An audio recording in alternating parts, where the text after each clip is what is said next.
Vamos voltar então. Parte 2 da resolução da prova da AGU de 2023. Lembrando aquilo que eu mencionei no primeiro vídeo, que o objetivo é errar, aprender com os erros, trabalhar aquele raciocínio jurídico e, após a resolução de cada uma das questões, a gente vai conferindo aqui no material de estratégia que eles disponibilizaram gratuitamente no site deles.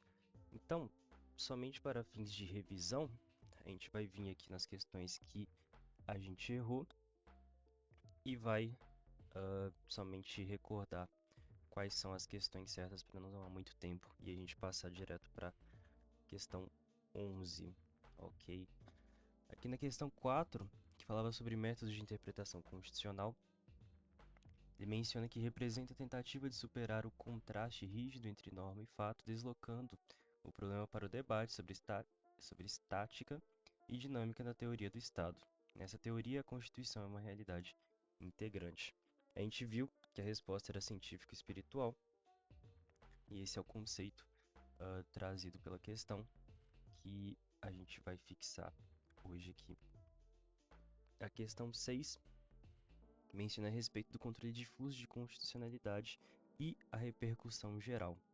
Ontem a gente eu errei acreditando que seria originário do poder constituinte originário, e aí acabei excluindo as questões que estavam corretas logo de cara, e por isso que a gente errou. E aí vimos que a alternativa correta seria a letra B, justamente pelo fato de que a repercussão geral ela é oriunda do poder constituinte derivado, porque ela veio através da emenda constitucional 45 de 2004, salvo engano.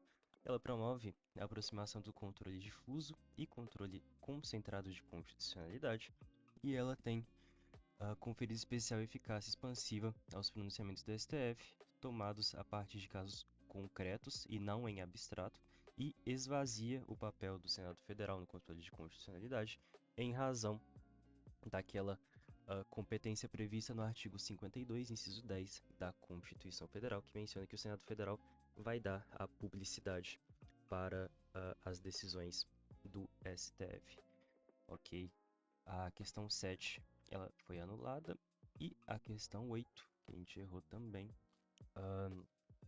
foi aquela em que eu havia marcado tudo como errado e depois a gente viu que uh, marquei a letra B, salvo engano, e C, não, eu marquei foi a letra E, eu acho. E aí a gente viu que na verdade a questão correta seria a letra B, em razão do enunciado da súmula 606 do STF, que está aqui até no caderninho, mencionando que não cabe HC originário para o Tribunal Pleno de decisão de turma ou do plenário proferida em habeas corpus no respectivo recurso. Então, as demais alternativas estão incorretas. A 9, ela é aquela sobre patriotismo constitucional, né? A gente viu que não se adota a dupla revisão das normas constitucionais, as constituições simbólicas, o conceito da letra C está incorreto, o marco histórico, nas duas aqui, o marco histórico, na verdade, seria a Constituição de 88. Então, a letra E seria a resposta correta, que menciona que o patriotismo constitucional, ele apregoa o abandonar de ideias nacionalistas e a busca de uma identidade política coletiva conciliada com uma perspectiva universalista comprometida com os princípios do Estado democrático de direito. A número 10, a alternativa correta era a letra C, né? Salvo engano, que menciona a letra B. Eu falei C, mas marquei a correta. Letra B, que tem o seu fundamento todo na Constituição Federal, na letra fria da Constituição Federal. Então, prosseguindo a resolução da prova, feito este breve resumo, vamos para o número 11. O número 11 provavelmente devo ter resolvido em 2023 também. Pois bem, Organização de municípios, organização do estado, ok. A área técnica do Ministério do Desenvolvimento Regional constatou que determinada faixa de terra situada na área do município X, no estado Y, jamais integrou o patrimônio de um particular, nem teve qualquer destinação atribuída ao poder público. A partir dessa situação hipotética, assinale a opção correta no que tange à titularidade das terras devolutas. O que eu me lembro das terras devolutas é que elas seriam da União e que não são todas, né? Seria só o caso daquelas que seriam indispensáveis à defesa das fronteiras ou algo assim. Deixa eu deixar até a Constituição aberta, né? Porque, enfim, estamos resolvendo questões de constitucional, não é mesmo? Terras devolutas. Bens da União, as terras devolutas indispensáveis à defesa das fronteiras, das fortificações e construções militares. Eu devia ter respondido antes e depois ter visto isso, né? Ter confirmado. Mas enfim, tá, vamos ver o que as alternativas mencionam. A área pertencerá ao município X porque esta está em sua delimitação territorial. Não necessariamente porque a alternativa é um pouco genérica, né? Ela menciona que vai estar na, vai ser do município X, em razão de estar na delimitação territorial, mas, por exemplo, se a terra devoluta que está naquele território do município for indispensável à defesa das fronteiras, ele já não pertence mais ao município. Então, não é o único critério a ser utilizado. A letra A menciona que, por se tratar de terras devolutas, a titularidade da área será em regra da União. No caso, seriam aquelas indispensáveis à defesa das fronteiras, né? Então, ahn, tá, deixa aí. Vamos ver, a B será do município X. Não, não será do município. A área pertencerá ao estado Y, salvo se for indispensável à defesa das fronteiras, das fortificações militares, das. Tá. Então, é porque eu acredito que não seja A, porque a regra não é que seja da União. Porque no artigo 22 já vem mencionando que será da União as terras devolutas, é, indispensáveis à defesa das fronteiras. Então não deve ser a A, justamente porque ela traz como regra que terras devolutas em geral sejam da União e não é de maneira genérica, né? Seria especificamente em relação à defesa das fronteiras. Então eu acredito que esteja incorreta a letra A. A titularidade das terras devolutas somente será da União se a área for descrita comprovadamente indispensável à defesa de fronteiras, fortificações militares ou vias de comunicação. Essa parte de comprovadamente indispensável, não tem nada de comprovadamente indispensável lá na Constituição. Ah, parece que traz um requisito que não está previsto, né? Então, eu acredito que deva ser a letra C. Tá, era a letra C. Mas agora eu fiquei um pouco na dúvida nessa letra D. Provavelmente deve ser isso mesmo, né? Que eu mencionei a respeito dessa comprovação ser um pouco estranha. Não é a 10, letra 11. Letra 11 é muito bom, né? Letra 11 é ótimo. Tá. Considerando que a terra em questão jamais integrou o patrimônio de um particular, nem teve qualquer destinação atribuída, trata-se de bem de estado Y, conforme letra D. D. A área pertencerá ao estado Y salvo se for indispensável às fortificações militares das vias federais de comunicação. Não é. ah, tá, mas ela não fala essa questão do comprovadamente, né? Eu queria ver justamente a letra. A letra E, no caso aqui, né? Porque no que a gente marcou foi a letra C, aqui na resolução tá a letra E. Ah, tá, deixa eu ver. Eu vou colocar isso no Google e ver o que o Google fala. Vamos ver. A afirmação está correta em parte, pois a União também possui terras devolutas necessárias à preservação ambiental.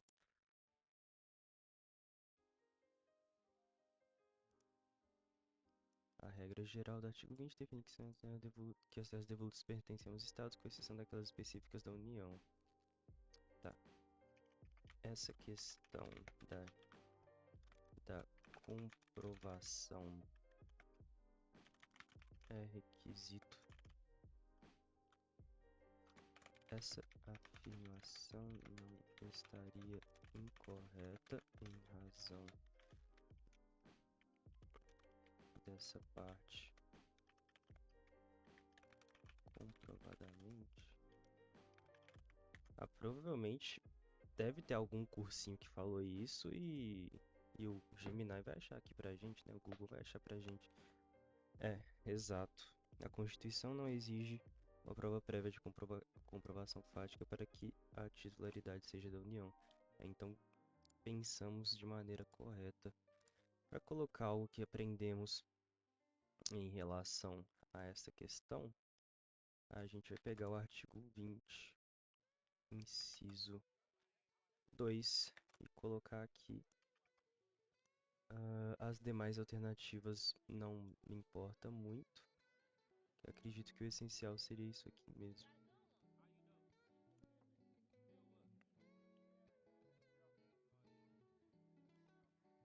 Deixar um e-mail. Então, resolvida a questão número 11, vamos para a 12, que é sobre ordem econômica e financeira, intervenção do Estado no domínio econômico.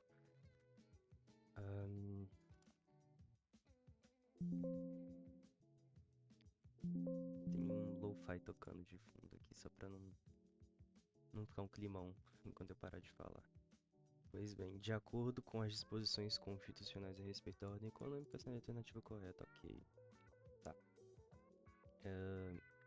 Eu não tenho a mania de seguir tudo na ordem correta, tá? Por isso que de vez em quando eu começo da E, aí eu vou pra A, depois C, enfim.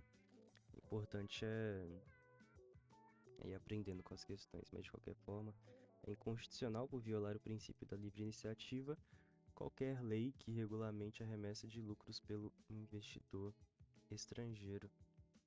Olha, eu acredito que não, né? Porque tá falando qualquer lei de maneira genérica e, obviamente, o Estado ele precisa se manter de alguma forma e ele se mantém com os lucros, né? Então eu imagino que esse tipo de lei seria uma lei que regulamenta justamente a questão no âmbito tributário, fiscal, justamente para poder, enfim, não me parece inconstitucional. Eu acho que não tenho conhecimento técnico para fundamentar essa alternativa é como errada, mas o fato de mencionar que é inconstitucional e mencionar a violação de livre iniciativa em relação e qualquer lei, principalmente a questão de qualquer lei, já me faz considerar a questão incorreta. Provavelmente devem ter outras questões melhores, outras alternativas melhores a esta. A exploração direta das atividades econômicas é assegurada aos Estados-membros da Federação, haja vista o princípio da livre concorrência. Não, porque, na verdade, a exploração de atividade econômica pelo Estado, ela seria em hipótese excepcional, né? Não sendo o caso de concorrência direta com instituições privadas, até como, por exemplo, a empresa brasileira de Correios e Telégrafos, né? Ela entra como uma exploradora de atividade econômica porque algumas empresas de entrega não fazem entregas em locais que os Correios fazem, por exemplo. Então, é uma hipótese ali que o Estado ele vem excepcionalmente para poder suprir uma demanda em que a iniciativa privada não cobre. Eu penso, por exemplo, em endereços que estejam em zonas rurais e a iniciativa privada não vai até lá para poder fazer as entregas, enfim. Eu imagino que seria esse o caso, e a questão está incorreta porque ela ela menciona de forma genérica que a exploração direta de atividades econômicas é assegurada aos Estados-membros. Isso, na verdade, seria uma hipótese excepcional. Então, a letra A está incorreta. D. Em vista ao princípio da soberania nacional, as atividades econômicas desenvolvidas por empresas privadas dependerão de autorização de órgãos públicos. Aqui, mais uma vez, eu acredito que pela generalidade da alternativa, né, que menciona que, de qualquer forma, as atividades econômicas por empresas privadas vão depender de autorização dos órgãos públicos. Não é qualquer a atividade de empresa privada que vai depender da autorização, né? Então, mais uma vez, eu acredito que a alternativa PEC pela generalidade. A sociedade de economia mista que explora a atividade econômica de produção de bens ou de prestação de serviços se sujeitará ao regime jurídico próprio das empresas privadas, inclusive quanto aos direitos e às obrigações civis e tributárias. Eu acredito que essa alternativa esteja correta, porque a sociedade de economia mista, ela entra em regime de concorrência diretamente com a iniciativa privada, correto? Então, ela deve se submeter ao regime das empresas privadas, inclusive quanto a direitos e obrigações civis e tributárias. Isso porque se se a sociedade de economia mista possuísse algum algum privilégio em relação à obrigação civil e tributária, isso violaria o princípio da livre iniciativa, porque a iniciativa privada não teria direitos que a sociedade de economia mista teria. Inclusive, a sociedade de economia mista, ela pode possuir ações negociadas em bolsa de valores, como, por exemplo, o caso da Petrobras. Então, imagine que, por exemplo, a Petrobras, concorrendo com outras empresas exploradoras de petróleo, por exemplo, ela possua alguns privilégios fiscais, alguns privilégios civis. Nesse caso, todo mundo, obviamente, vai querer comprar as ações da Petrobras e isso geraria um desequilíbrio dentro da própria ordem econômica, né? Então, eu acredito que essa alternativa esteja correta, mas vamos ver a letra C. O Estado não poderá executar diretamente serviços públicos que pressuponham a realização de licitação. Ué, exceto quando necessários aos imperativos de segurança nacional e por relevante interesse coletivo. Na verdade, não tem esse negócio de licitação aqui, não tem nada a ver, não. Eu acho que seja incorreta por conta disso. Em a letra B, de fato, vamos ver aqui. Na letra 12, agora vai ser bordão. Vou parar de consertar. Ó, o artigo 163 da Constituição, a alternativa é a letra E, que é justamente a que marcamos no que concurso, e a correção menciona que prescreve o artigo 163 da Constituição Federal o seguinte: ressalvados os casos previstos na Constituição, a exploração direta da atividade econômica pelo Estado só será permitida quando necessários os imperativos de segurança nacional e relevante interesse coletivo. Então é por isso que a letra C aqui fica errada, porque ele acrescenta essa situação aqui em relação à licitação, que não está previsto no artigo 173. Então, é incorreta por conta disso. Conforme definidos em lei, estabelecerá estatuto jurídico da empresa pública, da sociedade de economia mista e de suas subsidiárias que explorem atividade econômica de produção ou comercialização de bens e prestação de serviços dispondo sobre a sujeição de regime jurídico próprio para empresas privadas, inclusive quanto a direitos e obrigações civis. Aqui já é a resposta que a gente quer, a resposta da alternativa. É o que fundamenta a letra B, onde a gente marcou, né? Então, por isso que a letra B está correta. Então a gente vai pegar aqui o artigo 173 e jogar no caderno, porque foi isso que aprendemos com essa questão. Vamos ver as demais. A letra A está incorreta, pois existem casos previstos na Constituição que autorizam a execução de serviços públicos diretamente pelo Estado. Ok. Que seria, mencionando que o Estado não poderá executar diretamente serviços públicos que disponham sobre a realização de licitação. Exato. Porque a letra B está incorreta porque a ideologia constitucional de 88 é do Brasil como Estado incentivador, ou seja, a iniciativa é livre e não cabe ao Estado autorizar o desenvolvimento de atividades econômicas. Algumas atividades, obviamente, o Estado precisa regular, né, como é o exemplo de profissões que exijam conhecimento técnico e que envolvam direitos individuais, né, como por exemplo o médico ou a própria advocacia, enfim, mas é exceção dentro do Estado democrático de direito, né? Aqui a letra C está incorreta porque a lei disciplinará, com base no interesse nacional, os investimentos de capital estrangeiro, incentivará reinvestimentos e regulará remessas de lucros. Ok. E a letra D está incorreta, justamente em razão do artigo 173, que impõe a exploração de atividade econômica pelo Estado só é permitida quando necessário aos imperativos da segurança nacional e relevante interesse público. Acho que a gente pode até notar aqui atividade econômica exercida pelo Estado. Tem um mnemônico que eu vi, que é isso aqui. É seco. Quando é alguma coisa que fala que quando o Estado ele quer intervir na atividade econômica, quer explorar a atividade econômica, ele vai seco.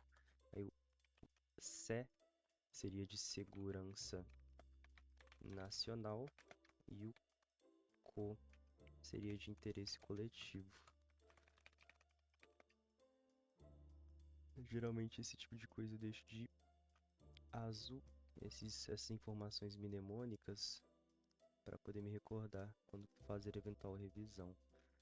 Então vamos para a questão 13, que ainda é de direito constitucional e trata de poder legislativo. A Constituição, deputados federais e senadores. Ok. Não podem ser presos em flagrante em razão da necessidade prévia de autorização da respectiva casa legislativa a que pertençam. Eu acho, posso estar enganado, mas eu acredito que eles podem ser sim presos em flagrante. E existe algumas. Eu lembro de existir um prazo de 24 horas para as casas se manifestarem a respeito da prisão do deputado ou senador que foi preso. Então eles não existe uma imunidade de prisão absoluta em relação aos deputados e senadores, mas eles não podem ser presos de forma preventiva e temporária ou alguma coisa assim, mas a prisão em flagrante ela é permitida, até porque é previsto, acho que é previsto na Constituição Federal, a gente vai confirmar isso daqui a pouco, né? A letra A menciona que eles não podem ser presos em flagrante, eu acredito que isso esteja incorreto. A questão da prisão preventiva,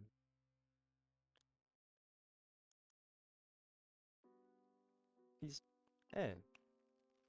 pode ser que não faça sentido o que eu falei anteriormente da prisão preventiva ou temporária, né? Porque isso, a alternativa B faz sentido. Porque eu me recordava somente da prisão em flagrante. Mas faz sentido isso que a B tá falando. Tá. A letra C menciona que eles não podem ser presos. Eles podem sim. Podem ser presos em flagrante por crime inafiançável, podendo a respectiva casa, pela maioria absoluta de seus membros, revogar ou manter a prisão. Tá. Eu acho que a B, ela parece razoável. Mas a D, ela é muito melhor porque eu lembro de ter lido na Constituição sobre prisão em flagrante, mas eu não lembro de ter visto nada sobre prisão preventiva. Então, entre a B e a D, eu iria na D, o que parece fazer sentido. A questão da prisão temporária, eu acredito que, assim, né? A própria questão menciona que tem que ser conforme a Constituição Federal. Eu realmente não lembro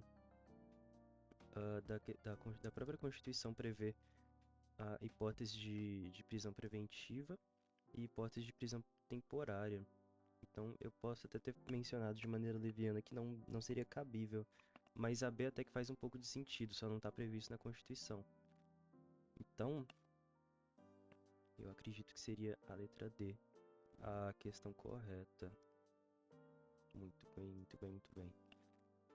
Vamos confirmar essa questão dos deputados. Eu acho que é artigo 52, sei lá. É 50 e alguma coisa. Tá, 52 é do Senado. Deixa eu ver. Aqui.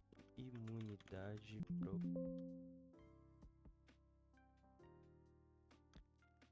Tá. Direitos...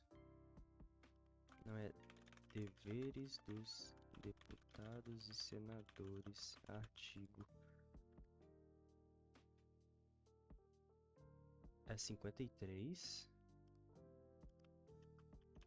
Artigo 53. Nossa, eu tô errando por um. Tá.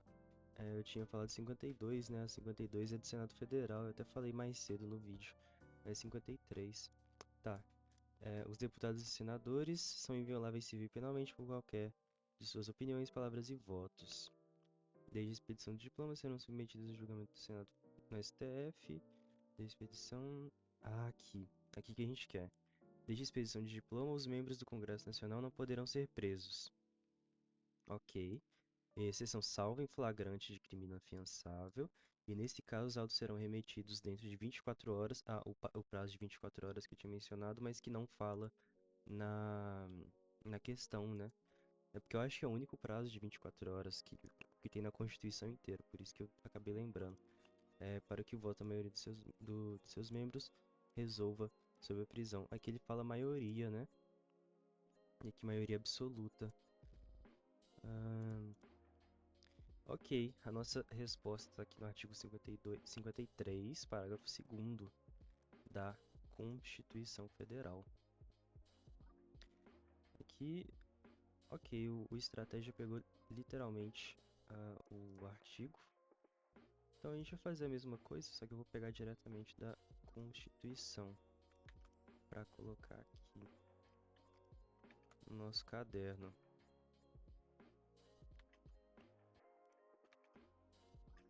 Vou dar isso aqui. E aqui, até que tá tendo muita questão baseada na letra da lei, né?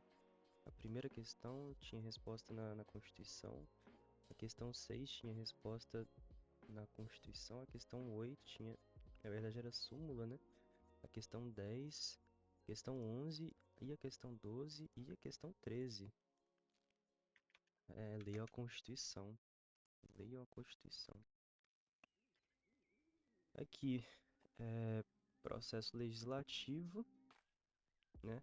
Vamos ver o que é a questão que é a questão correta sobre normas da CF e jurisprudência do STF. Ok.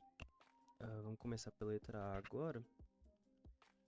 É possível a emenda de lei de conversão de medida provisória, ainda que a emenda não esteja associada ao tema e à finalidade originais da referida medida.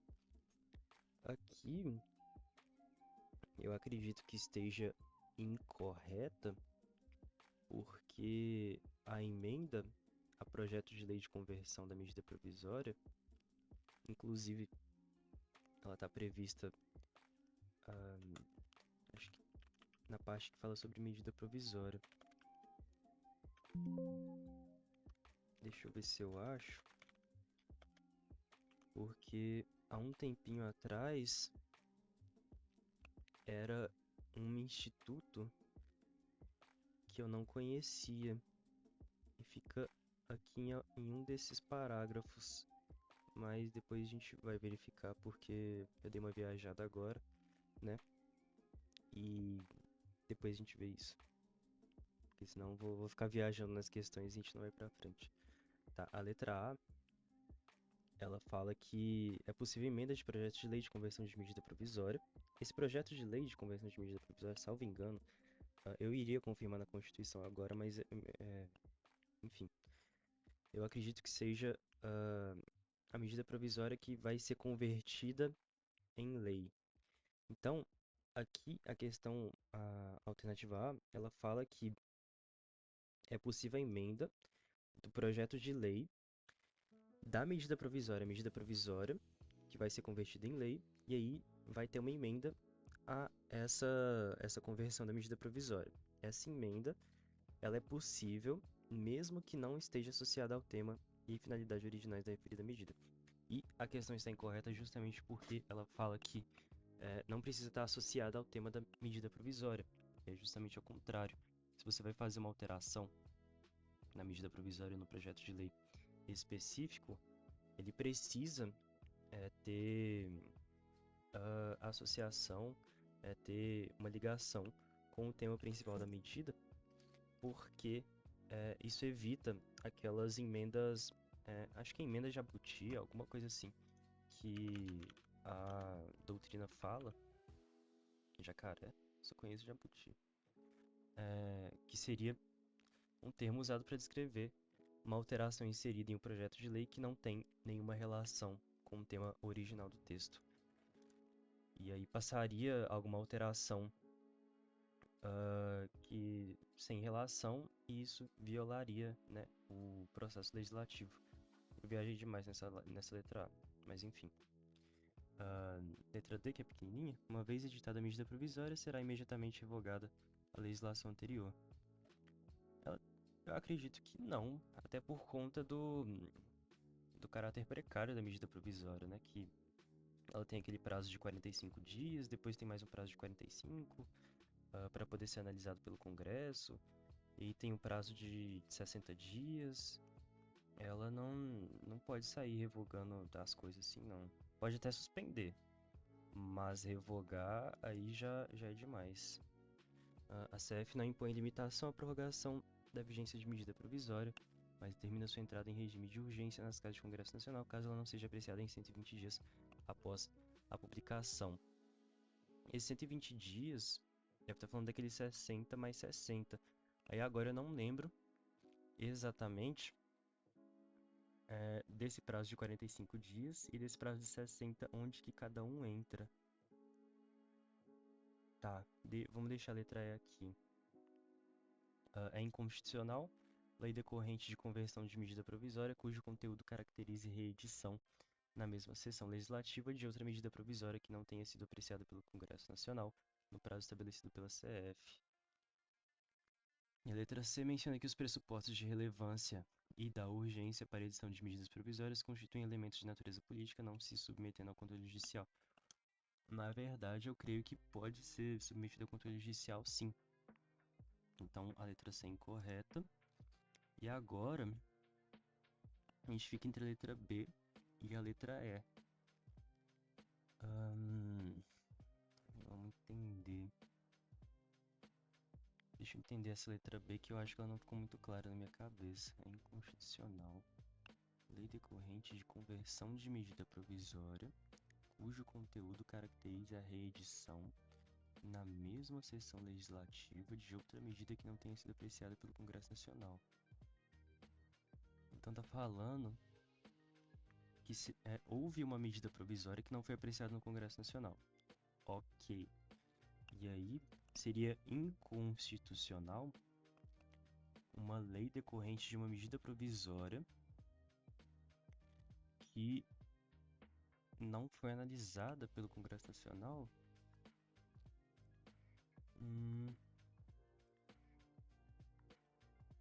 Pra falar a verdade, eu tô com um pouco de dificuldade de entender essa aqui. letra E, vamos voltar na letra E, então, não impõe, a CF não impõe limitação à prorrogação da vigência de medida provisória. Não impõe limitação à prorrogação da medida de vigência da medida provisória, mas determina sua entrada em regime de urgência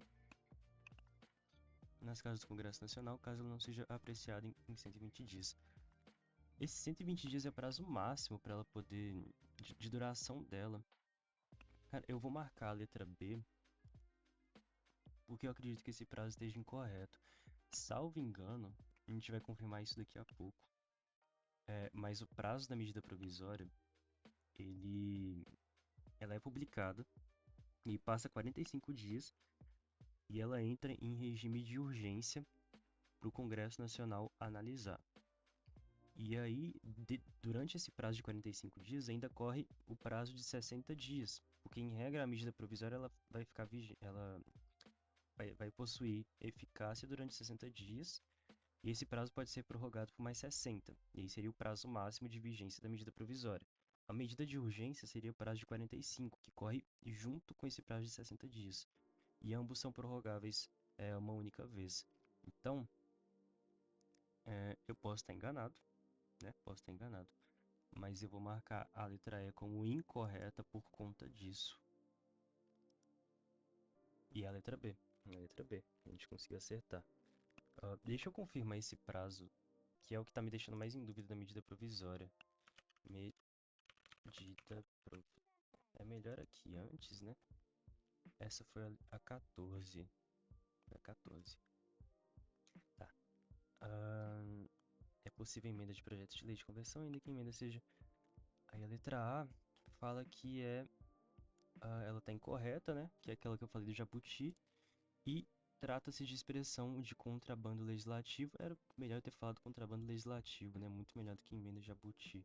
Que o Poder Legislativo emenda uma medida provisória pelo Poder Executivo com temas alheios ao projeto original. Não é possível tal atuação. Então, uma das coisas que a gente aprende aqui com a 14 seria a impossibilidade de emenda à medida provisória que não tenha relação com a finalidade original da MP.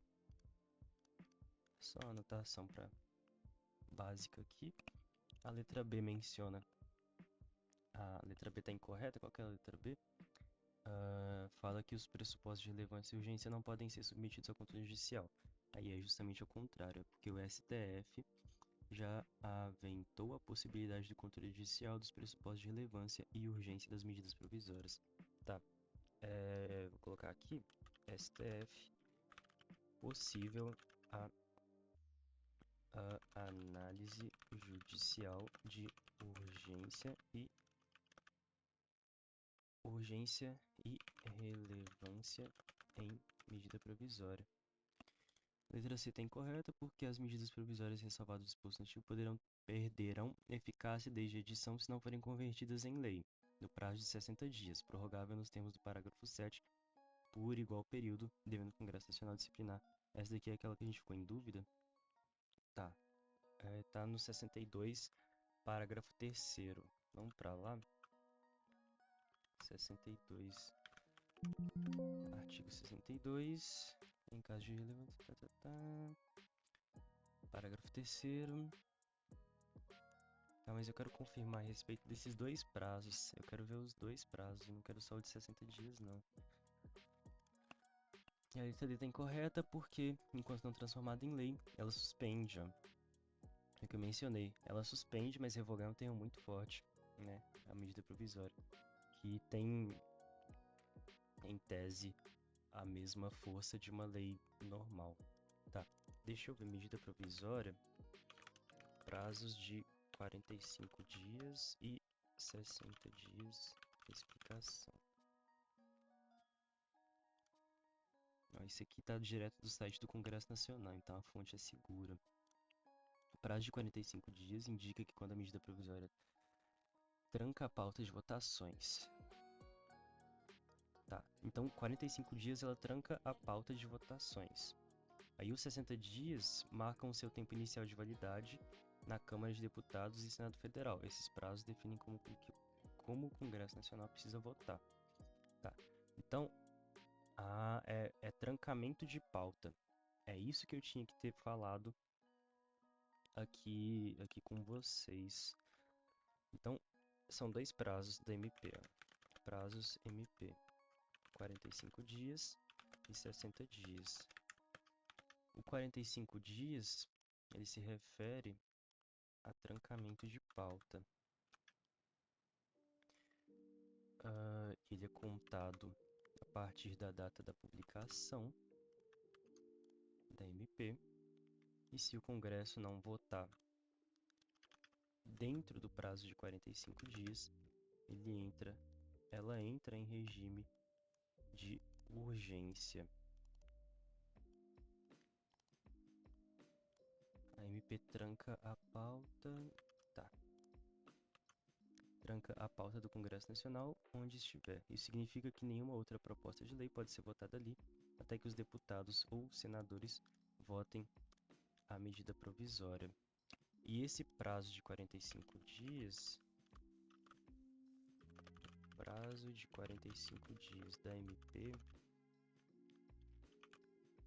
prorroga. Ele não ele é apenas um único marco, né? Eu viajei quando eu falei essa questão da prorrogação. A prorrogação é só para os 60 dias. Então, não existe essa questão de prorrogação, não. Ele 45 dias após a publicação da MP, entra em regime de urgência. Nem faz sentido ele prorrogar também. Viajei na maionese mesmo. Enfim, o prazo de 60 dias, ele é de vigência e prorrogação. E por isso que eu mencionei a respeito do caráter precário, para poder justificar a questão que fala sobre a revogação, né? Porque, em regra, a medida provisória ela vai ter um caráter precário, porque ela já vem com um prazo de validade, né? Esse prazo de 60 dias, de 60 mais 60. Então, não faria sentido que ela já revogasse logo de cara uma lei. Esse também é contado a partir da publicação da MP. A norma vale por 60 dias com força de lei. E se o Congresso não terminar a votação nesses primeiros 60 dias, o prazo ganha mais 60 de forma automática, tornando 120 a validade máxima. Se o prazo se findar, o que vai acontecer? A medida provisória vai perder a validade. Então a gente tem esses dois prazos de extrema importância, porque a gente não pode confundir. E um é sobre a vigência e prorrogação da norma, e o outro é sobre trancamento de pauta. Essa questão foi ótima para poder evitar essa confusão em relação aos dois prazos, né? E a questão correta era justamente isso aqui, né? Eu tô fazendo assim. Tava colocando junto com o número. Mas às vezes fica até mais organizado se fizer separado, né? Eu acho que fica melhor assim. Fica menos bagunçado. Fica bem menos bagunçado. Mas depois a gente organiza isso. Porque a ideia de gravar esse vídeo é justamente não ficar viajando, e eu tô viajando agora em outras coisas. Mas vamos pra 15. Direitos políticos e partidos políticos, assinale a opção correta. Ok. Resolvi ela já, provavelmente foi há uns 3 anos atrás. Vamos ver o que a questão fala. É constitucional a acumulação da inelegibilidade com a suspensão de direitos políticos. Tá, isso me parece bastante razoável. Será que já... Tá, vamos ver as outras. porque as duas hipóteses estão previstas na Constituição Federal e o que não pode é a cassação de direitos políticos, né? Não pode a cassação, mas a suspensão está permitida. E a inelegibilidade, obviamente que é, se a pessoa que está sendo acusada, né, de determinado fato, que se submete à lei de inelegibilidade, aquela sanção ela deve ser aplicada com certeza e independe da suspensão dos direitos políticos, né? Às vezes ela pode ser condenada em instâncias separadas, como por exemplo na esfera penal e na esfera política. Na esfera política ela é condenada à inelegibilidade, na esfera penal ela é condenada à suspensão de direitos políticos, mas não tem problema essas duas penalidades se cumularem. É bastante razoável isso. Tá, vamos ver a letra A, e aí a gente vai de baixo para cima, de cima para baixo. As atividades dos partidos políticos poderão ser financiadas por doação de entidades estrangeiras, desde que haja regular prestação de contas dos valores recebidos. Eu acho que não está permitido isso não. Eu acho que não está permitido doação de entidade estrangeira para partido político. Estrangeira para partido político. É permitido? Ah, eu queria que ele me desse logo a resposta.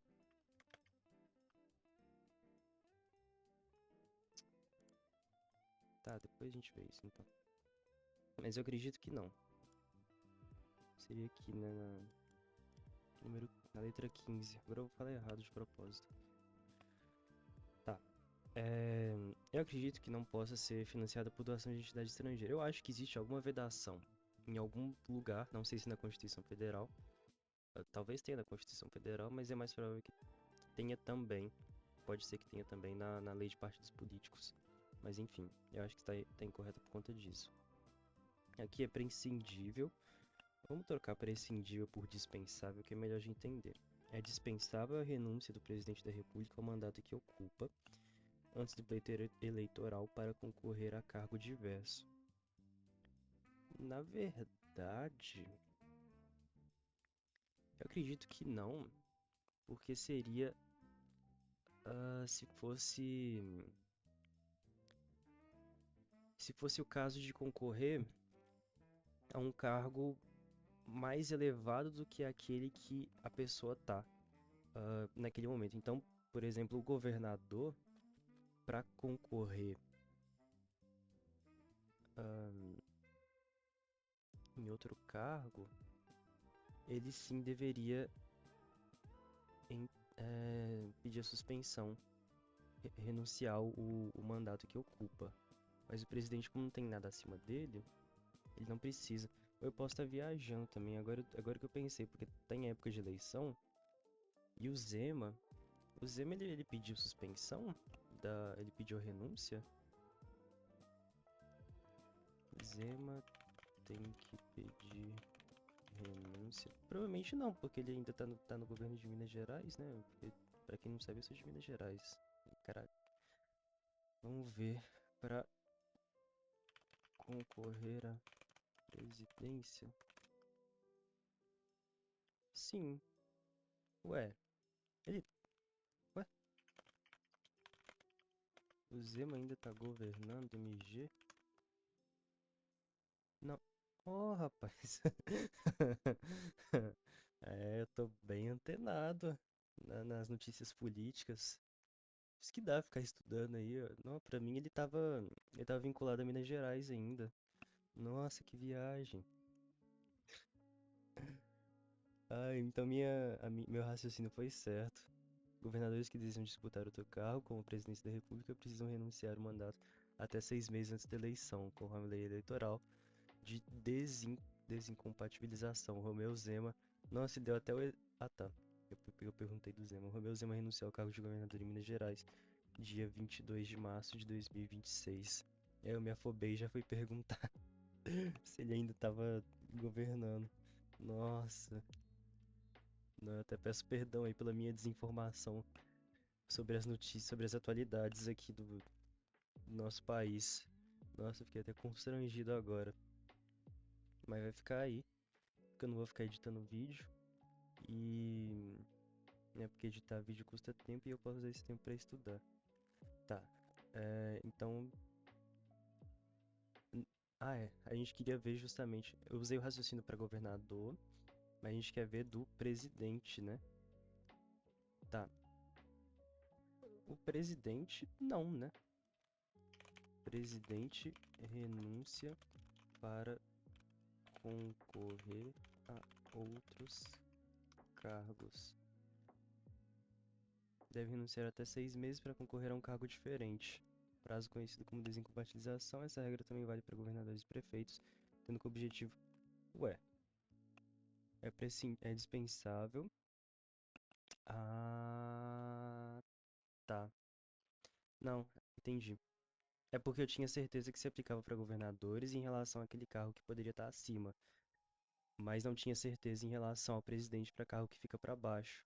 Mas então não faz distinção, não existe distinção em relação a essa desincompatibilização.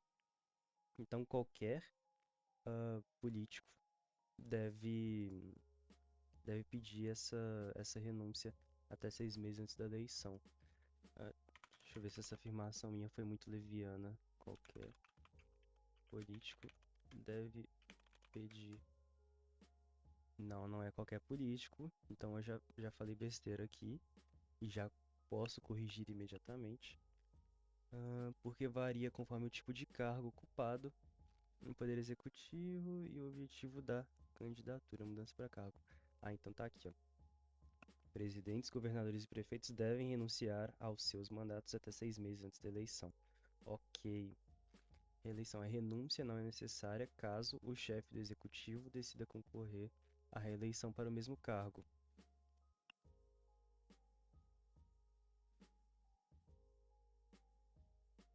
Ok. Então, é uma regra geral a questão da desincompatibilização no prazo de 6 meses da eleição. É aplicável para todos os chefes de executivo, né, que seria o presidente, governador e prefeito, mas não é para todos os cargos políticos, como eu falei, de forma genérica. Então, o que a gente tem que guardar aqui? Eu acho que é isso. Presidentes, governadores e prefeitos devem renunciar aos seus mandatos até 6 meses antes da eleição se quiserem disputar cargo diferente do atual. A gente aprendeu também sobre uma atualidade, né? Porque vergonhosamente eu não sabia sobre o governo do meu próprio estado, né? Enfim, deixemos de viajar nas notícias de atualidade e voltemos para a questão. Deixa eu aproveitar de uma vez, fazer diferente.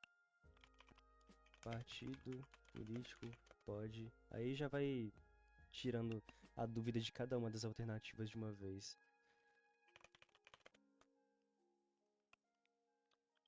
Por que agora ele não me dá a resposta de cara como eu quero, hein? Já tá aqui, ó. Lei 9.504, portal da Câmara dos Deputados, é vedado ao partido político e a candidata receber direta ou indiretamente a doação em dinheiro ou estimável em dinheiro, inclusive por meio de publicidade. Achando que concursos. Tá, vamos fazer essa daqui rapidão. Partido político pode receber recursos de governo estrangeiro. Aqui tá falando de governo, né? Com certeza não. Mas a questão fala entidades estrangeiras. Tá, deixa eu ver. Não, mas aqui eu já veria a resposta, né? Tá, enfim. O direito de participação em debates eleitorais e propaganda eleitoral gratuita no rádio deverão ser designados proporcionalmente ao número de candidatos, não podendo sofrer restrições pela via legislativa. Eu acho que não é proporcional, porque depende do partido político, depende do número de votos, tem alguns requisitos assim que eu não tenho capacidade técnica para poder discorrer aqui, não. Mas, mas enfim, eu acredito que não é proporcional ao número de candidatos. Não é número de votos também, porque obviamente eles não foram votados, né? O cabeça oca. Tá. Mas eu acho que não é proporcional, não. Porque se fosse proporcional, olha o tanto de político que a gente tem no Brasil. Ia ficar 24 horas só passando propaganda de rádio e televisão. Então não dá pra ser proporcional. Tá. O condenado por improbidade administrativa, a sanção de suspensão de direitos políticos por 8 anos, cuja sentença tenha transitado em julgado, não poderá concorrer a cargo eletivo na próxima eleição, mas poderá nela votar. Eu acho que essa suspensão de direitos políticos da lei de improbidade, ela abrange também a capacidade eleitoral ativa, né? A capacidade eleitoral ativa é a de votar e a capacidade eleitoral passiva é de ser votado, salvo engano. E aí, essa suspensão impede que o condenado também vote. A gente vai de D. E a gente foi direto na correta, na primeira oportunidade aqui. Tá. A letra. Uma das letras a gente já conseguiu ver que estava incorreta em razão da renúncia ser imprescindível e não dispensável. E a letra D aqui é a constitucional acumulação. A letra E que está correta aqui, e isso foi um julgado do STF, inclusive. Então a gente pode pegar aqui STF, e ao invés de pegar o julgado inteiro, a gente pode simplesmente fazer isso aqui, ó. Porque aí a gente fica sabendo que a constitucional acumulação de inelegibilidade e suspensão, e é o essencial, né? Que a gente precisa para poder guardar no nosso coração. A letra B está incorreta porque fala de inelegibilidade relativa, né, para os que concorrem a outros cargos. O presidente da República, governadores do estado e Distrito Federal devem renunciar aos mandatos até 6 meses. Ok, que foi o que a gente colocou aqui. Aí a outra é com a suspensão dos direitos políticos, o condenado perde a capacidade eleitoral passiva e ativa. Nossa, agora eu fui muito inteligente falando de capacidade eleitoral ativa e passiva. Não, aí sim. Nem sabia que eu sabia isso de direito eleitoral. Mas enfim. A letra D fala que não há legislação que regulamenta o direito de participação nos debates da propaganda eleitoral gratuita, não havendo repartição igualitária. É simplesmente pelo fato de não ter ah, legislação que regulamenta, né? Ok. A 16 é pequenininha. As demais parecem ser um pouco menores, ó. Ok. Tá. Número 16. Letra 16, perdão. Lei 13.848, acerca da ouvidoria das agências reguladoras. Mas confesso que eu não tenho muita intimidade com essa lei não, tá? Ok, vamos lá. Haverá em cada agência reguladora 3 ouvidores que atuarão sem subordinação hierárquica e exercerão suas atribuições sem cumulação com outras funções. Não sei se esse número está certo, mas faz sentido que a agência reguladora atue de forma não subordinada, né? Que atue de forma independente em relação ao governo. E exercerão suas atribuições, e de fato não pode acumular com outras funções, né? Salvo a de magistério, mas acredito que aqui tenha pegado a regra, a regra, né? E não quer saber direto da exceção. Tá, não me parece incorreta. Deixa marcada, mas vamos ver as demais. O ouvidor terá mandato de 2 anos. Eu penso se não coincide com. Assim, com certeza não coincide exatamente com o do presidente da República, mas eu acho que o ouvidor ele tem mandato de 4 anos. Não sei de onde que eu tô tirando isso, mas eu acho que eu li em algum lugar. Enfim, não tenho certeza. Ou às vezes é 2 prorrogável por mais 2, mas eu não tenho certeza a respeito desses 2 anos não. Eu vou acabar ah, cortando essa alternativa. O ouvidor pode ser exonerado ad nutum. Ah, eu acredito que ele não possa ser exonerado ad nutum, porque em razão da sua independência, né? Porque ele está ali na agência reguladora, né? Vamos supor que seja, por exemplo, a, a ANEEL, né? A agência reguladora da... Deixa eu só confirmar. De energia elétrica. Só para não falar a sigla errada. A ANEEL, que é de energia elétrica, se ela faz alguma coisa, ela não pode estar subordinada ao presidente da República, como por exemplo. Ele vai lá e exonera ela porque o ouvidor faz alguma coisa que ele não gostou, né? Então, eu acredito que ele não possa ser exonerado ad nutum, né? Ele pode perder o cargo, sim, obviamente, em razão de eventual processo administrativo ou algo nesse sentido, mas ele não pode ser exonerado ad nutum.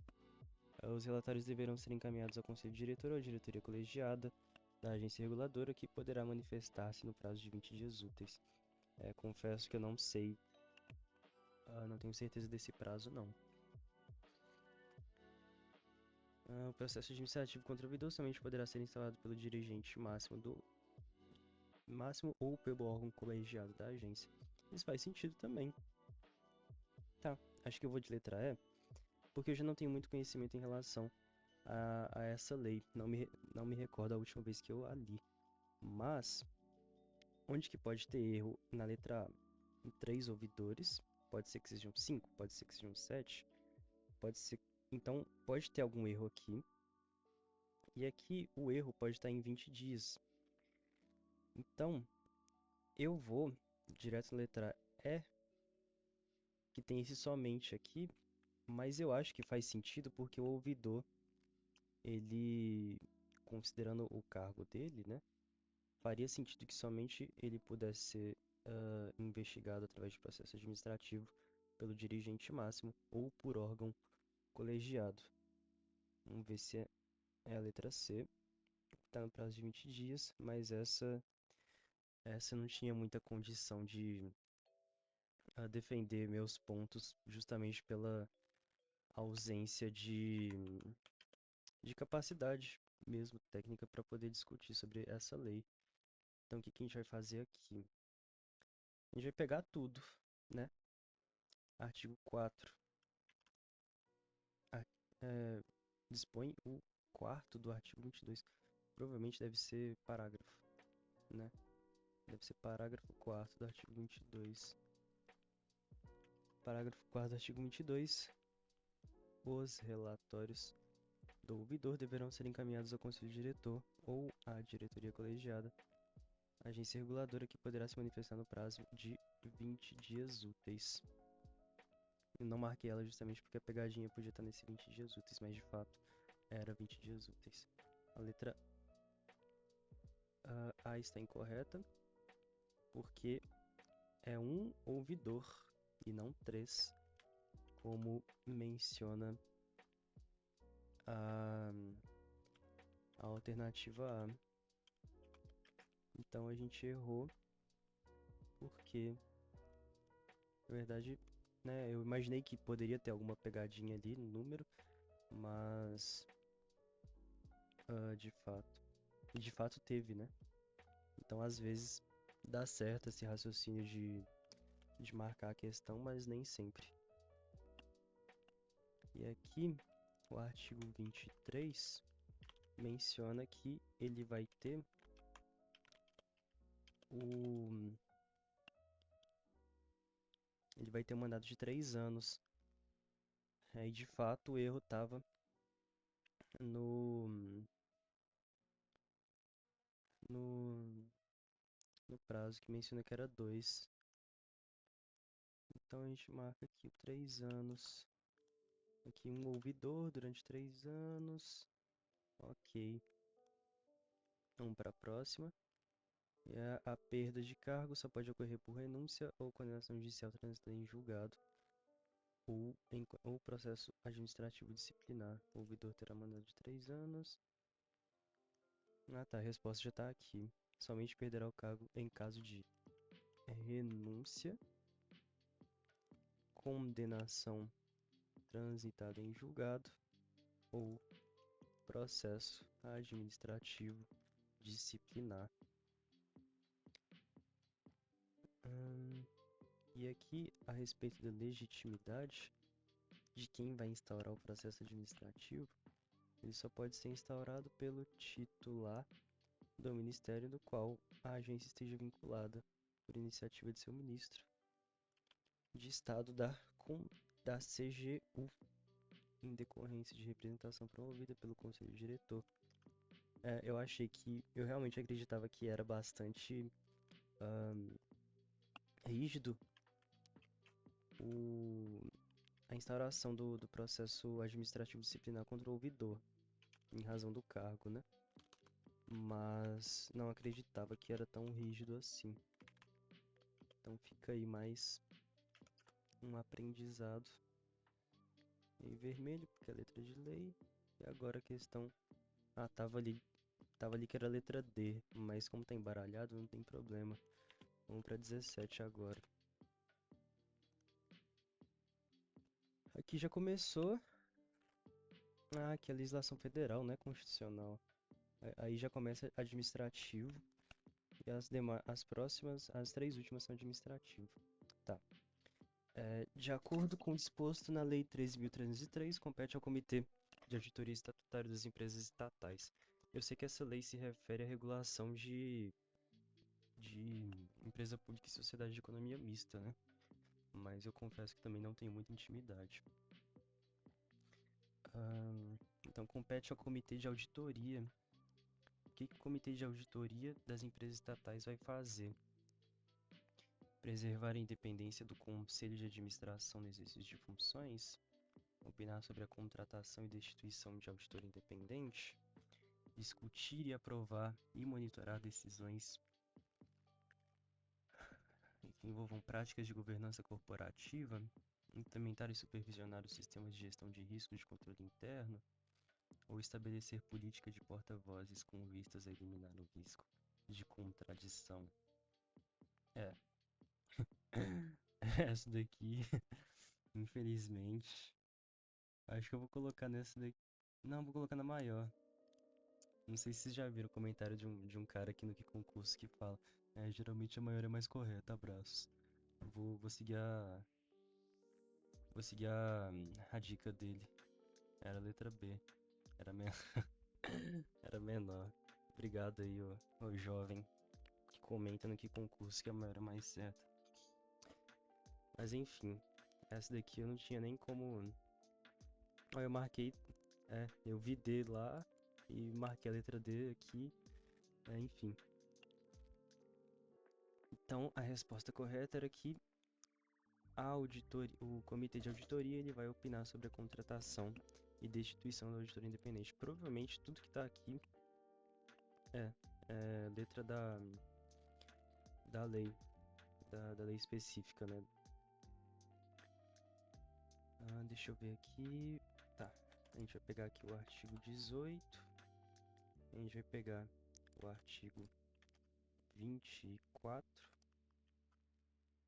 Vou colocar um parágrafo aqui, porque tá tudo muito grudado. Ué. Enfim. A gente pega o artigo 24, a gente pega o artigo 14, a gente pega outra parte do artigo 18.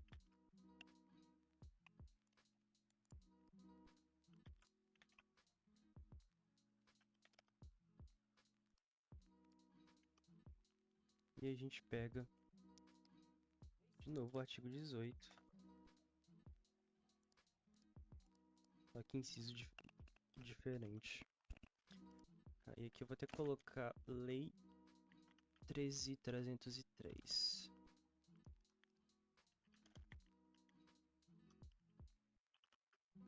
Lei 13.303, que é o Estatuto Jurídico de Empresa Pública e Sociedade de Economia Mista, como eu havia mencionado.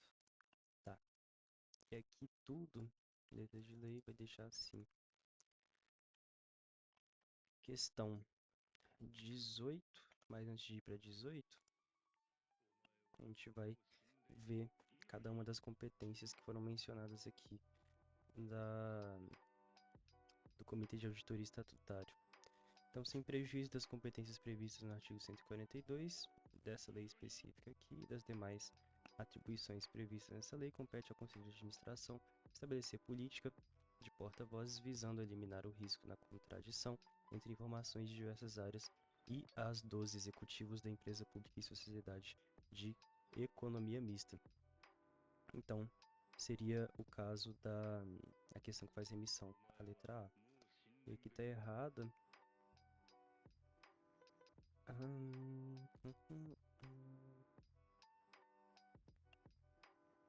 Ué, por que a letra A tá errada?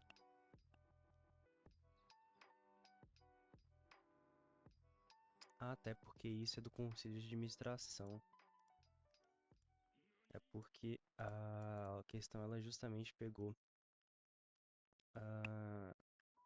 competências de outro órgão e foi colocando como se fosse do Comitê de Auditoria. Não entendi. Aí a letra. Qual que é essa letra mesmo? Discutir e aprovar e monitorar decisões, que é a letra C. Ela também é a competência do Conselho de Administração. E aqui, que é implementar, supervisionar, que foi a letra D aqui, ela também é competência do Conselho de Administração. E 14 fala sobre preservar a independência do Conselho de Administração. Isso cabe ao acionista controlador da empresa e da sociedade de economia mista. Isso é uma competência dele e não do Comitê de Auditoria. E aí, no fim das contas, o Comitê de Auditoria Estatutário possui como competência somente a questão da opinação sobre a contratação de destituição de auditoria independente. Somente não, né? Porque, pelo menos na questão, a única que era prevista para o Comitê de Auditoria Estatutário era a letra B. Ok. Lei 1433, a lei de licitações. Essa aqui já é mais interessante. Essa eu tenho mais contato. Lei de licitações, vamos ver. O contrato deverá identificar os riscos contratuais previstos e presumíveis e prever a matriz de alocação de riscos, dividindo entre contratante e contratado, mediante indicação daqueles a serem assumidos pelo setor público ou pelo setor privado. Isso faz sentido, né? Ou não? O contrato deverá identificar os riscos contratuais previstos e presumíveis e prever matriz de alocação de riscos. Porque é na matriz de alocação de riscos que serão previstos os riscos. O que faz sentido, né? Ok. É facultativa a utilização do sistema de registro cadastral de União pelas entidades de administração pública. Aqui, eu acho que ela é... Acho que ela é obrigatória, não? Eu sei que tem alguma questão facultativa em relação ao portal nacional de contratações públicas, mas eu não sei se é exatamente isso aqui. Ok. Deixa aí. Mas pode ser que esteja trocando facultativo para obrigatório também, né? Enfim. A contratação de previr a conclusão do escopo predefinido, caso o objeto do contrato não seja concluído no período firmado, o prazo de vigência não será automaticamente prorrogado, mas de que ele será sim. Ele vai ser automaticamente prorrogado em caso de contratação por escopo definido. Ele será prorrogado. Então, essa daqui pelo menos eu sei que está errada. O julgamento das propostas será realizado de acordo com os seguintes critérios: menor preço, maior desconto, melhor técnica ou conteúdo artístico, técnica e preço, maior lance no caso de leilão e maior retorno econômico. Ué.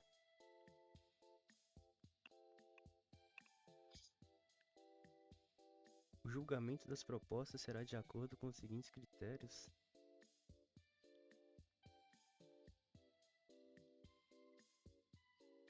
De fato, esses são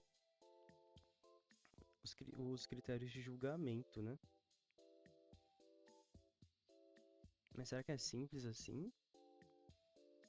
Menor preço, maior desconto, melhor técnica ou conteúdo artístico, técnica e preço, maior lance no caso de leilão e maior retorno econômico. Mais simples assim? Faz sentido. Mas às vezes essa alocação de riscos ela pode ser feita em um documento separado somente para matriz de alocação de riscos, né? Caramba! Isso porque eu falei que eu conheço mais a lei de licitação. Tá, a licitação será conduzida por agente de contratação, pessoa designada pela autoridade competente, ok, entre ocupantes de cargo em comissão e empregados públicos, dos quadros permanentes da administração pública para tomar decisões, acompanhar o trâmite de licitação, dar impulso ao procedimento licitatório e executar quaisquer outras atividades. Caramba!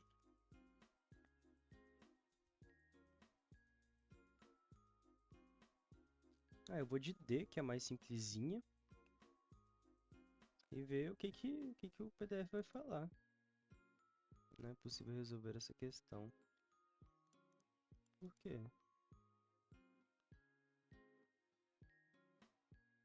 F5. Internet caiu? Será?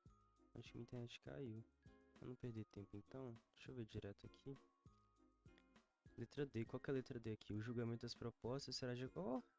Ela era mesmo. Era ela mesma. O que concursos caiu? Enfim. Ó, a letra A está incorreta porque a letra A fala da facultatividade. Tá, vamos ver. Não é facultativa a utilização do sistema de registro cadastral unificado. Então, era justamente naquilo que eu mencionei. Ele é obrigatório. A letra B está incorreta. Deixa eu pegar aqui para fins dessa lei e colocar aqui mais uma que é letra fria da lei. Lei 14.163, artigo 87, que é a questão da obrigatoriedade. E a letra B, que está incorreta, qual que é a letra B? Do cargos em comissão. Eu senti uma estranheza lendo a parte cargos em comissão mesmo. Mas... por isso que a gente foi na D. Parecia mais correta. A letra C fala da matriz de alocação de riscos, né? Tá, esse daqui que a gente pegou foi o artigo 8º. Ok. Eu cliquei aqui sem querer. Aqui foi o artigo... será o artigo 22. Aqui o artigo 33. E depois o artigo 111.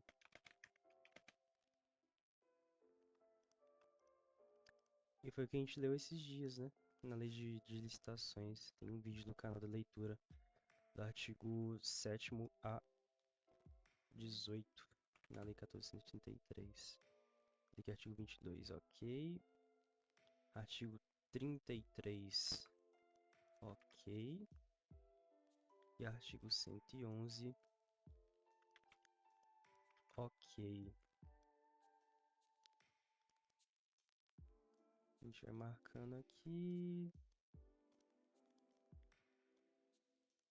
É legal que assim, né, a gente marca de vermelho para poder dar maior atenção aos artigos de lei, só que aí fica tudo como artigo de lei, e aí meio que fica como se fosse tudo importante, aí você não tem uma diferenciação do que é mais relevante. Enfim. Questão 19. O trem lá parece que tá caído. Então vamos fazer... Ai, eu vi que era a letra C aqui. Será que volta? Tá, voltou. Vou resolver aqui. Eu vi que era a letra C lá, mas eu não tenho certeza. Mas provavelmente tá embaralhado aqui. Aqui, não deu pra marcar, né? Mas a gente ia marcar a letra D. Ok. Aí, contrato de parceria público-privada. Eu lembro que existe um prazo máximo de 35 anos em PPP. Mas eu não... Mas é o único prazo que eu lembro, pra falar a verdade. E falando máximo 5 eu vou marcar errado, máximo 20 eu vou marcar errado. Máximo de 10 eu vou marcar errado, não inferior a 5 anos, nem superior a 30 anos, vou marcar errado. Ah, se esse daqui tem 35, então tá certo, né? Né? Eu não li, tá? Eu prometo que eu não cheguei a ler. Aqui ficou a letra E e aqui era a letra C. Porque às vezes a gente abaixa assim sem querer e acaba caindo na questão, na resposta. E aí entra justamente aquilo. Prazo não inferior a 5 e nem 35. Eu não me recordava do prazo mínimo. Mas o prazo máximo eu lembrava que era 35, porque era um prazo bem maior. Era um prazo bem grande. E aí, essa resposta é no artigo 5º da 11,79. Mais uma vez vai ficar de vermelho, né? E aí 20. Ixi, eu confesso que não me recordo dessa lei, não. Lei esquisita. Ah, tá querendo o quê?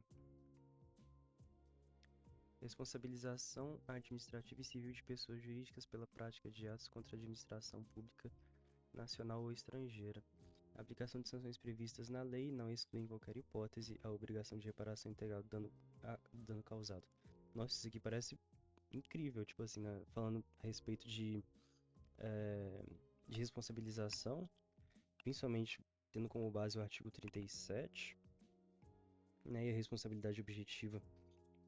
da responsabilidade objetiva administrativa, me parece correto, porque se a pessoa jurídica ela pratica algum ilícito, ou até mesmo algum ato lícito, né? De qualquer forma, enfim, ela, ela tem a obrigação de reparar o dano que ela causou. Então, de fato, sanções, eu não me recordo dessa lei especificamente, mas de fato, em qualquer hipótese, a obrigação de reparar o dano, ela deve ocorrer. Tá, vamos ver. As sanções de advertência e suspensão serão aplicadas a pessoas jurídicas consideradas responsáveis. Ah, engraçado, não parece estar errado também, não. Porque faz sentido que tenha as sanções de advertência e suspensão, né? Mas a letra E, assim, eu acredito que ela vai ganhar de todas as outras. No caso de aplicação de sanção, manifestação jurídica da advocacia pública ou do órgão de assistência jurídica equivalente do ato é dispensável. Tá. Os efeitos do acordo de leniência não serão estendidos. Porque algumas não parecem que... Essa B, por exemplo, não parece que está incorreta, mas não parece que seria previsto nessa lei específica que dispõe justamente sobre a responsabilidade administrativa civil de pessoas jurídicas. Tá? Os efeitos de acordo de leniência, isso também é previsto em lei específica, por mais que esteja correto o que tiver aqui, eu acredito que essa letra C possa ser considerada incorreta por não estar prevista nessa lei em específico. Mas agora você vai me perguntar onde que o acordo de leniência está previsto? Eu vou ficar devendo essa informação. Mas eu acho que deve ter alguma lei, eu não sei se é lei anticorrupção, é alguma lei específica de improbidade. Na esfera administrativa, as sanções não poderão ser aplicadas de forma cumulativa. Tá vendo? Isso aqui, esse não aqui já deixa a alternativa incorreta. Essa daqui eu acredito que seja prevista em outra lei, não na lei específica que a questão pede. eu acredito que talvez possa ser previsto na lei que é indispensável, mas, assim, de acordo com a jurisprudência, eu acredito que seja dispensável, mas está pedindo de acordo com a lei, né? E aí, na esfera administrativa, eu acredito que possa existir sim essas sanções de advertência e suspensão, mas essa suspensão tá meio genérica. Seria suspensão de quê? Das atividades? De contratar com o poder público, alguma coisa assim? Assim, pode ser que não seja de contratar por conta da responsabilidade. Tá falando de, de ato praticado contra a administração, né? Então não faria sentido que fosse contratação. Mas pode ser também. Mas de qualquer forma, eu acho que a letra E acaba ganhando de todas as quatro. E, de fato, era a questão correta. Por mais que eu não tenha intimidade com essa lei, eu acho que faz muito sentido, considerando o regime de responsabilidade que, que é previsto na legislação ordinária, que é previsto, que é discutido até pelo próprio Supremo e pelo STJ, enfim. Eu acho que faz muito sentido que essa seja correta. Vamos ver as demais pra gente encerrar, porque eu acho que já tá dando quase 1h30 só de resolvendo questão, né? E aí a gente encerra o vídeo por aqui e vai fazer outra coisa, que seria provavelmente leitura da lei. Tá, vamos ver. A chamada lei anticorrupção não prevê as sanções de advertência e suspensão. Ah, ok. Ah, é a lei anticorrupção. Que que esse número tinha. Realmente não me recordava. Eles podiam ter falado de cara, né? Assim, à luz da lei tal, que é a lei de anticorrupção. Aí é complicado, né? Você tem que decorar números de todas as leis, você tá lascado também. Mas se bem que é uma lei que costuma cair bastante, você acaba decorando mais, sei lá, 1433, 13303, que a gente acabou de ver um pouco mais cedo. Mas enfim, lei anticorrupção não prevê advertência e suspensão. Ok. Letra B. A lei prevê a aplicação de forma isolada ou cumulativa das sanções lá previstas. A letra B aqui seria a... Ah tá, que não pode ser aplicada de forma cumulativa e de fato pode ser aplicada de forma cumulativa. Ok. Mais uma lei específica. Mais uma questão que tira o fundamento da lei seca, né? Lei número 12.846, a aplicação das sanções previstas nesse artigo não exclui em qualquer hipótese. Ah, tá. Esse é o fundamento da nossa questão. Deixa eu pegar aqui. Eu preciso dar um jeito de ler essa lei aqui, porque eu realmente não me recordava. Deve ter muito tempo que eu não faço a leitura dela. A letra D pega o parágrafo 5º do artigo 16. Eu vou colar direto. E